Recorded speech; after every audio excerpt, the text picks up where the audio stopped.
Assalamualaikum anak-anak cikgu. Anak-anak cikgu dah ready ke nak belajar hari ini? Hari ini kita akan belajar sejarah tingkatan 2. Kita akan masuk ke bab 3. Okey, yang menceritakan tentang sosio-budaya masyarakat kerajaan alam Melayu. Di sini kita akan pelajari tentang sosio-budaya masyarakat kerajaan dahulu. Okey, stay tune bersama dengan Cikgu Linda. Teruskan kelas kita pada hari ini.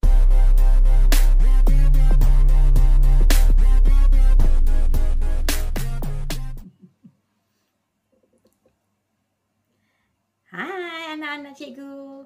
Okey, kita akan teruskan pada hari ini. Kita lihat pada standard pembelajaran 5.2.3 di mana anak-anak dapat menjelaskan sosio-budaya masyarakat kerajaan alam Melayu. Okey, sosio-budaya masyarakat kerajaan alam Melayu. Objektif pembelajaran, murid dapat menerangkan sosio-budaya masyarakat kerajaan alam Melayu dari aspek bahasa dan tulisan, persuratan, seni bina dan struktur sosial. Cikgu harap di akhir video ini anak-anak dapat menerangkan tadi berkaitan dengan bahasa tulisan, persuratan, seni bina dan struktur sosial. Apakah yang masyarakat kerajaan alam Melayu buat pada suatu masa dahulu? Okey, sebelum kita masuk dengan lebih mendalam, kita akan lihat dahulu apakah itu sosio-budaya. Okey, sosio-budaya ya anak-anak, ia adalah satu cara hidup dan pemikiran masyarakat. Okey, apakah cara hidup mereka dan apakah pemikiran mereka pada waktu itu, okey, di kerajaan alam Melayu. Okey, sosio-budaya ini dia diamalkan mengikut kesesuaian. Mengikut kesesuaian situasi dan juga kreativiti kerajaan masing-masing. Okey, so kita kata di sini kita akan dapat lihat perbezaan dan persamaan di antara kerajaan-kerajaan alam Melayu. Apakah corak kehidupan mereka? Apakah pemikiran mereka? Okey, sosial budaya masyarakat kerajaan alam Melayu ini berkembang dan diwarisi dari satu generasi ke generasi yang lain. Okey, so kita nak tengoklah apa cara hidup mereka dan apakah pemikiran mereka. Okey, di mana kita nak tengok untuk setiap kerajaan. Okey, anak-anak dah tahu kan kita ada 7 buah kerajaan alam Melayu. So kita akan lihat satu per satu. Okey, di sini kita akan memfokuskan kepada 4 sosio budaya. Okey, kita akan lihat kepada bahasa dan tulisan. Yang kedua, kita akan lihat kepada persuratan. Yang ketiga, kita akan lihat kepada seni bina. Dan yang keempat, kita akan lihat kepada struktur sosial. Okey, ini adalah 4 perkara yang kita akan lihat untuk setiap kerajaan alam Melayu. Sebelum itu, kita lihat dahulu apakah yang dikatakan tentang bahasa dan tulisan. Okey, bahasa dan tulisan ini adalah ia berkait rapat dengan bahasa dan tulisan di mana berlaku perkembangan di sini. Okey, so kita dapat lihat bagaimana kerajaan-kerajaan itu dapat menerima bahasa daripada negara lain, dapat menerima tulisan daripada negara lain yang dibawa masuk ke negara mereka. Ini adalah disebabkan oleh sikap keterbukaan. Okey, sikap terbuka masyarakat itu untuk membolehkan bahasa dan tulisan kerajaan mereka berkembang. Okey, dia dapat digunakan oleh generasi akan datang. Seterusnya, yang kedua, kita lihat pula persuratan. Di mana di sini persuratan adalah sistem tulisan tadi, okey, dia berkembang.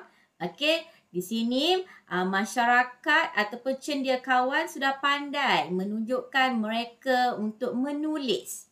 Okey, menulis aktiviti-aktiviti yang berlaku di kerajaan mereka ataupun kisah-kisah corak hidup mereka di dalam pesuratan. Okey. Okay, ini telah menunjukkan di sini masyarakat itu menunjukkan mereka dah bijak pandai. Okey.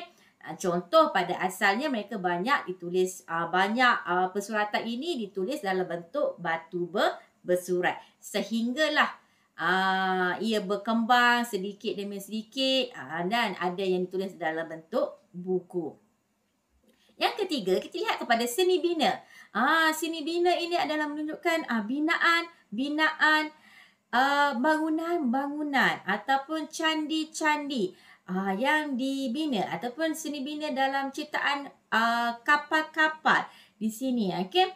Menunjukkan seni mereka yang berbeza di setiap kerajaan. Okay? Mereka sangat kreatif untuk menghasilkan seni-seni tadi. Okay? Di mana seni tadi dapat dibezakan di antara setiap kerajaan. Okay? Ini menunjukkan masyarakat dekat situ telah kita kata ada identiti tersendiri. Okay. Di sini mereka banyak membuat ni lah seni bina candi, perkapalan dan sistem pengairan. Di mana ia guna untuk kehidupan mereka, untuk aktiviti seharian mereka. Okay. Dan terakhir kita akan lihat kepada struktur sosial. Okay, di mana masyarakat kerajaan alam Melayu ini terikat kepada struktur sosial yang hampir sama. Okey, yang ini 7 buah kerajaan menggunakan struktur sosial yang sama. Di mana ia terbahagi kepada kelas atasan iaitu dikenali sebagai golongan pemerintah dan dia ada kelas bawahan yang dikenali sebagai golongan diperintah. Okey. Cikgu akan fokuskan yang ini dahulu, okay, struktur sosial sebab ia sama kepada semua kerajaan. Ni tak ada beza sangat, okay, ni sama. Okey, kita lihat. Ini di kerajaan-kerajaan alam Melayu ada 7 buah kerajaan. So, inilah yang mereka gunakan. Okay, di mana di bahagian atas ini, kita ada golongan diraja dan golongan bangsawan. Ini kita kenali sebagai golongan pemerintah. Di mana golongan raja kita terdiri pada raja lah. Raja dan kerabat-kerabat diraja tadilah. Keturunan-keturunan diraja. Adik-beradik, saudara mara, ibu bapa, semualah kat sini. Yang kedua, golongan pemerintah ni golongan bangsawan. Okey, golongan bangsawan ini dia membantu sistem pentadbiran kerajaan. Di mana kita ada pembesar, kita ada golongan agama, cendekiawan ataupun ilmuwan, pendeta-pendeta istana dan pujangga. Okey, ni dua golongan yang berada di dalam golongan pemerintah. Okey, golongan diperintah. Yang bawah kita ada rakyat merdeka dan juga hamba. Okey, rakyat merdeka. Okey, rakyat-rakyat ini menunjukkan taat setia kepada raja mereka. Okey, dia juga membantu untuk menjana ekonomi kerajaan. Maksudnya membuat kerja lah, bekerja di situ. Okey, antara pekerjaan pada waktu itu adalah menjadi pekerja istana, ada menjadi askar, petani, penternak, pedagang, nelayan dan juga artisan. Artis lah. Artis tu bukan macam artis sekarang. Maksudnya kat situ ada yang boleh bersyair, bersajak, okay, menari. Okay. Dan yang terakhir kita ada hamba. Okay, golongan hamba di sini. Ia berkhidmat dalam sosioekonomi dan meningkatkan status pemiliknya. Okay, mereka ini adalah orang-orang tawanan perang, hamba-hamba yang berhutang dan orang yang rela untuk menjadi hamba. Orang yang buat kerja kasar lah kita panggil kan. Okay, ini struktur sosial yang digunakan oleh 7 buah kerajaan yang mana ianya adalah hampir sama. Dia tak ada perubahan yang ini. Okay, ini tak ada perbezaan. Kita akan lihat kerajaan pertama iaitu kerajaan Funan. Kita akan lihat kepada bahasa dan tulisan mereka. Kita akan lihat kepada seni bina dan kita akan lihat kepada pesuratan dalam kerajaan Funan. Okey, jom kita akan lihat satu persatu. Okey, bahasa yang digunakan oleh kerajaan Funan adalah bahasa Sanskrit yang menjadi bahasa utama, di mana pada waktu ini telah jumpanya batu bersurat pada abad kedua.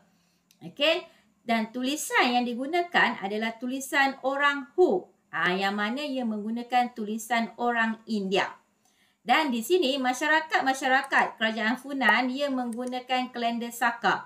Kalender ini yang dibawa masuk daripada negara India. Ini adalah contoh kalender Saka. Okey, dia bermula pada kita kata start daripada 22 Mac. Dia ada bulan-bulan dia lah. Bulan-bulan dia ada 12 bulan juga, tapi nama dia berbeza. Okey. Tu kita ada starting lah, dia bermula pada bila kat sini kan. Okay, seterusnya. Okay, ini adalah contoh bahasa Sanskrit yang digunakan oleh kerajaan Funan. Okay, yang kedua, kita lihat persuratan di kerajaan Funan, di mana pada waktu ini banyak penemuan batu bersurat. Ini adalah contoh batu bersurat kerajaan Funan yang banyak, yang mana ia dijumpai paling awal iaitu pada abad kedua. Okay. Seni bina kerajaan Funan. Seni bina kerajaan Funan sangat menarik, sangat banyak, sangat terbaik seni bina dia. Okay. Di mana masyarakat kat sini, dia membina kapal besar. Kapal besar yang boleh membawa 700 orang dan 1000 tan kargo barangan.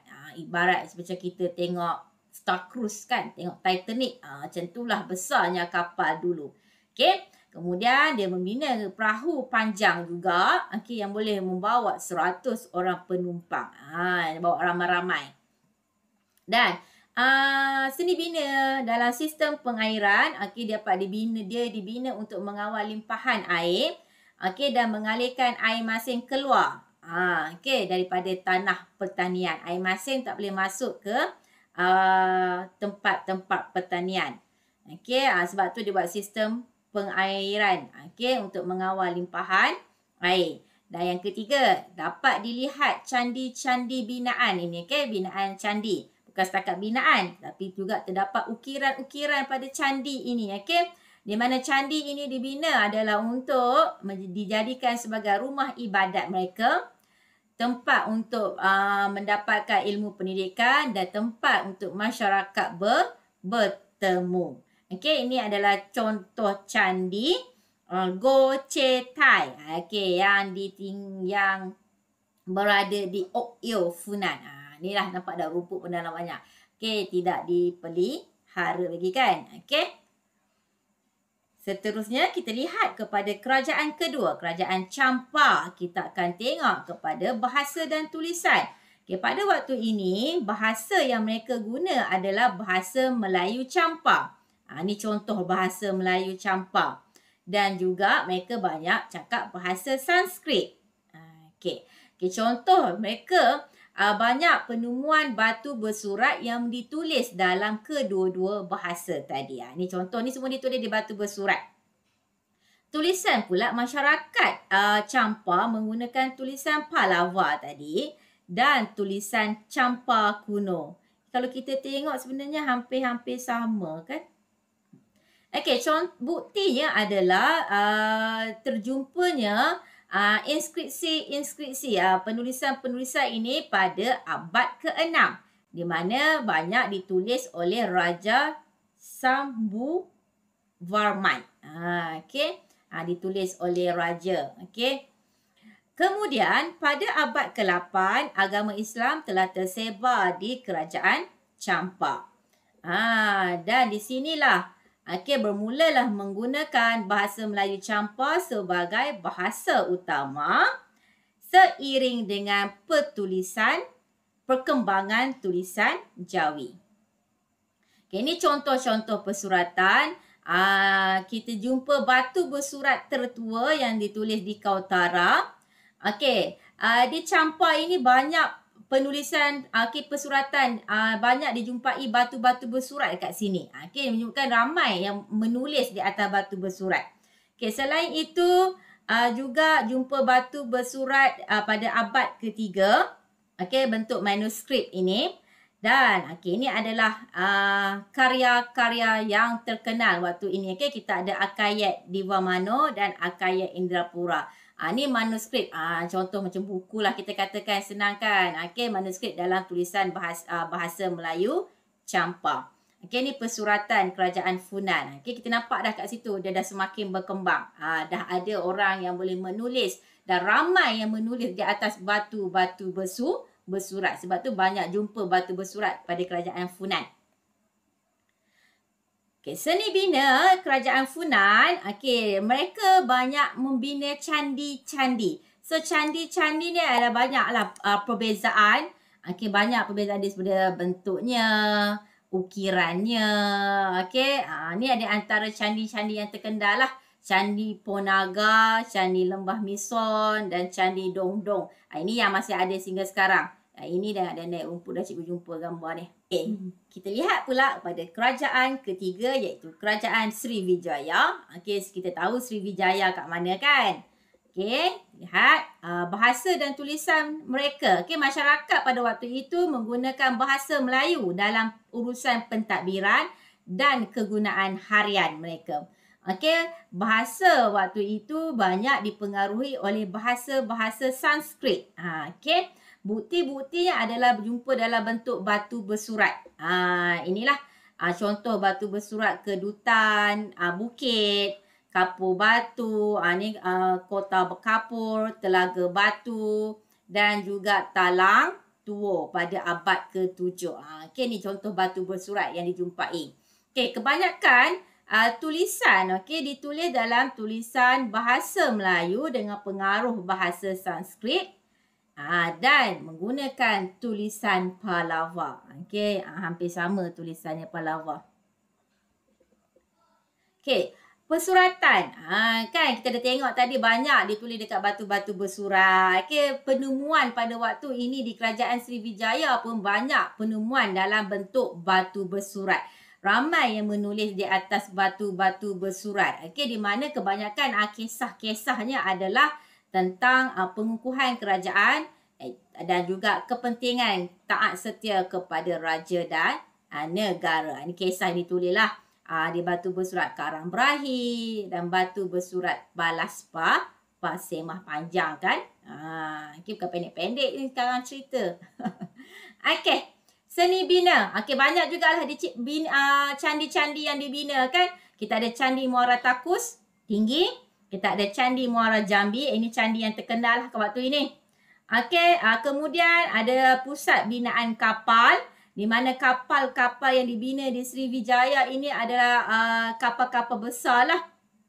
Di mana kita kata ia boleh berlayar hingga ke pelabuhan Tonkin dan ke Tenggara China. Maksudnya sangat besar lah pada waktu ini sebab ia dicatatkan oleh kerajaan China. Ada bukti dekat situ. Kapal Sriwijaya sangat besar ini, seni bina mereka, di mana kapal ini boleh berlayar sehingga ke Tenggara China dan juga Tonkin.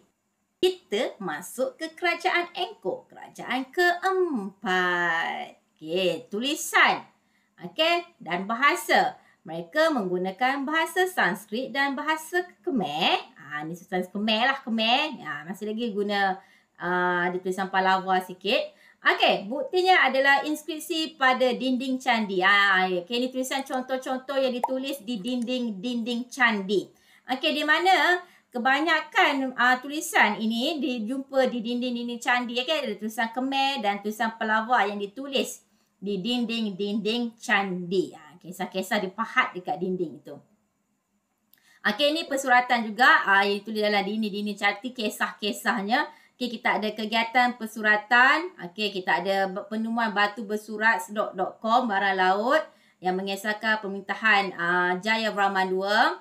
Kemudian inilah kisah-kisah yang terpahat di dinding aspek keagamaan dan pemerintahan.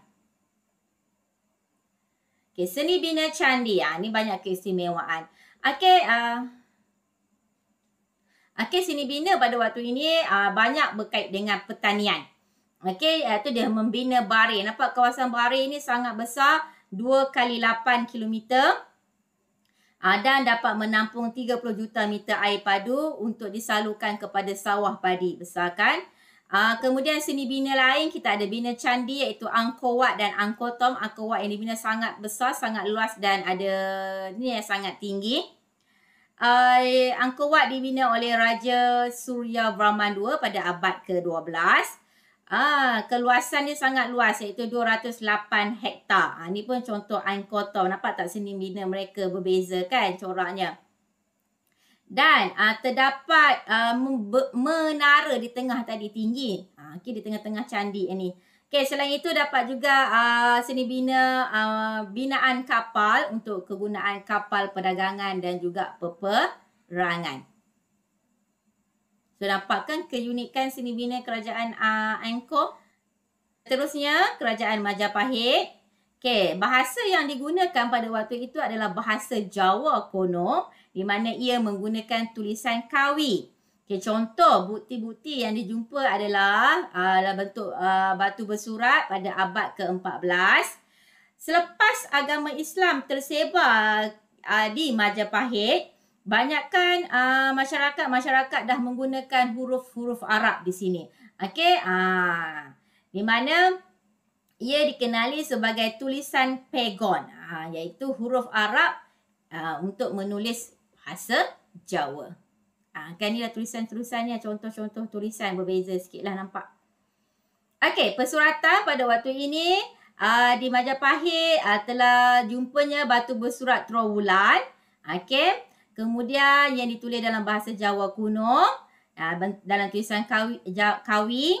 Kemudian selain itu ada bukti dalam bentuk manuskrip. Ada bentuk manuskrip. Antara karya-karya yang terkenal ialah Naga Tergama. Kemudian kita ada para yang ditulis ni, yang ni ditulis oleh para pangkar. Ni contoh karya lain lah, para paton dan juga tantu panggilan. Kat sini kita dah nampak lihat kata kerajaan Majapahit dah semakin berkembang, dah ramai yang boleh cendekiawan dan ilmuwan kat sini. Seni bina, kat sini masih lagi kerajaan Majapahit membina candi. Banyak membina candi tikus, candi cetok, ni candi-candi yang terkenal. Selain candi, terdapat seni bina pintu gerbang. Pintu gerbang, contoh yang ni Gapura Wirging Lawang dan Gapura Bajang Ratu. Di sini adalah dua contoh pintu gerbang. Ini seni bina kerajaan mereka. Seterusnya kita masuk kepada kerajaan Kedah Tua. Kedah Tua sebelah kita. Menggunakan bahasa Sanskrit. Kemudian tulis menggunakan tulisan Pallava. Bukti yang dijumpai adalah di batu-batu bersurat. Batu bersurat di Sungai Mas dan juga di Cerok Tok Kun. Yang pada abad ke-5. Ini contoh lah, ini masih ada sehingga kini. Ini ada contoh tulisan Pallava dan bahasa Sanskrit. Ni hampir sama lah, mana-mana kerajaan pun guna bahasa Sanskrit dan tulisan Pallava. Persuratan dibuktikan di mana dapat dijumpai di batu-batu bersurat sebab diwujud pada abad ke-5. Batu bersurat di Bukit Coras, Bukit Meriam pada abad ke-5. Juga inskripsi yang bertulis di atas pinggan-pinggan. Dan juga kepingan emas dan kepingan perak. Dan sebahagian besar inskripsi itu menyentuh tentang doa-doa dan amalan-amalan agama pula. Ni di kerajaan Kedah Tua. Kita lihat seni bina di kerajaan Kedah Tua. Banyak binaan candi Hindu dan candi Buddha yang berada di Lembah Bujang. Tinggalan candi Buddha kita ada di Bukit Coras. Kita ada di Bukit Pendiat. Di sini Bukit Pendiat dan Bukit Meriam. Candi Hindu di Candi Bukit Batu Pahat dan Bukit Bendang Dalam. Ada dua lah ikut agama kan. Ada dua agama. Kebanyakan candi-candi ini dia mendapat pengaruh daripada kerajaan Chola India. Selain pada itu kita juga dapat seni bina arca-arca yang ditinggalkan sewaktu pemerintah kerajaan Kedah Tua. Ada arca Hindu dan ada arca Buddha. Okey, ada patung-patung lah maksudnya. Okey. Okey, untuk kerajaan terakhir kita akan lihat kepada Gangga Negara. Okey, Gangga Negara kita hanya fokus kepada seni bina di mana kat sini banyak jumpa patung-patung Buddha yang diperbuat daripada gangsa setinggi 18 meter di Tanjung Rambutan. Okey, ni semua koleksi di dalam muzium dah. Okey, terdapat beberapa binaan iaitu di Sungai Siput dan Pangkalan. Tetapi ada juga arca-arca yang maksudnya seni bina ini, arca ni dapat pengaruh daripada kerajaan Gupta India. Okay, rumusan, apa yang kita nak simpulkan ialah untuk bahasa dan tulisan, pada waktu itu kebanyakan masyarakat menggunakannya adalah sebagai alat komunikasi mereka untuk bercakap, untuk menyampaikan maklumat. Yang kedua, bahasa dan tulisan juga digunakan untuk menyimpan rekod pemerintahan, undang-undang, digunakan untuk berdagang dan dalam keagamaan. Selain itu, bahasa dan tulisan juga akan dijadikan sumber rujukan dan dokumentasi kepada ahli-ahli sejarah untuk membuat kajian dan dapatan-dapatan berkaitan dengan kerajaan-kerajaan tadi ataupun tentang perkara-perkara lain. Okey, rumusan bagi pesuratan, kebanyakan pesuratan-pesuratan ini adalah daripada pengaruh epik dan sastra India. Okey, yang mana ia ditulis dalam seperti Ramayana, Mahabharata, Purana dan Jakarta. Okey, banyak daripada epik India lah. Kemudian apabila agama Islam tersebar, kita dah terima pengaruh sastra Islam di mana ia disampaikan melalui syair, melalui gurinda, melalui hikayat dan nazam. Okey, ini contoh-contoh buku-buku yang dikeluarkan. Okey, selain itu kita ada kisah-kisah kehidupan Nabi-Nabi seperti Nabi Muhammad alaihissalam dan Nabi Sulaiman, hikayat bulan berbelah. Kita ada hikayat Nabi Yusuf, kita ada hikayat Nur Muhammad dan Nabi bersyukur dan Nabi wafat adanya. Okey, ini contoh-contohnya. Okey, sewaktu kisah-kisah kehidupan Nabi. Dan selain itu kita ada kisah-kisah epik yang mengisahkan perjuangan Islam. Contohnya kat sini kita ada Amir Hamzah, hikayat Iskandar Zulkarnain, hikayat Muhammad Ali Hanafiah. Ini contoh pesuratan-pesuratan lah. Okey, seni bina dapat dirumuskan bahawa kebijaksanaan masyarakat alam Melayu zaman dulu dibuktikan melalui kemahiran seni bina. Okey, dapat dilihat perbezaan. Walaupun kita kata dia bina candi, tetapi setiap kerajaan membina candi dalam bentuk yang lain, ukiran yang lain. Okey, buktinya ia dapat dilihat pada hari ini dan ia adalah khazanah kerajaan alam Melayu yang kita perlu pelihara dan pelihara untuk generasi akan datang. Okey, seni bina ini amatlah orang kata berharga.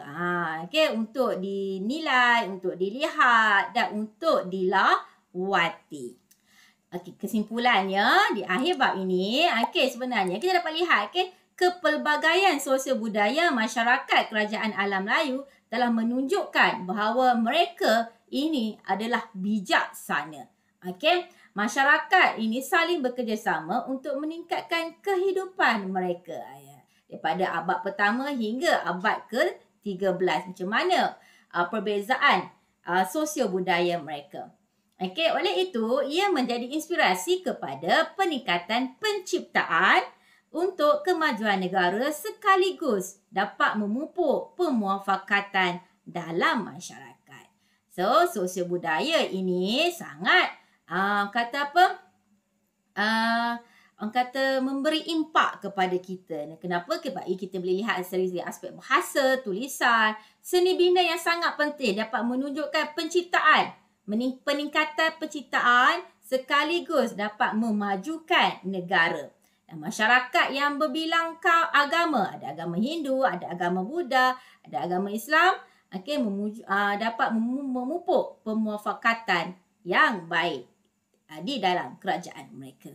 Okey, cikgu harap topik kita pada hari ini dapat memberikan ilmu kepada awak, dapat memberikan informasi kepada awak semua. So, cikgu harap video ini dapat bermanfaat untuk awak untuk memahami dengan lebih lanjut tentang kerajaan alam Melayu, sosio budaya mereka. Oleh itu, sehingga kita berjumpa lagi di video akan datang, bertemu kita lagi, dan oleh itu cikgu harap anak-anak murid dapat subscribe, like dan share. Sehingga kita berjumpa lagi. Assalamualaikum. Bye.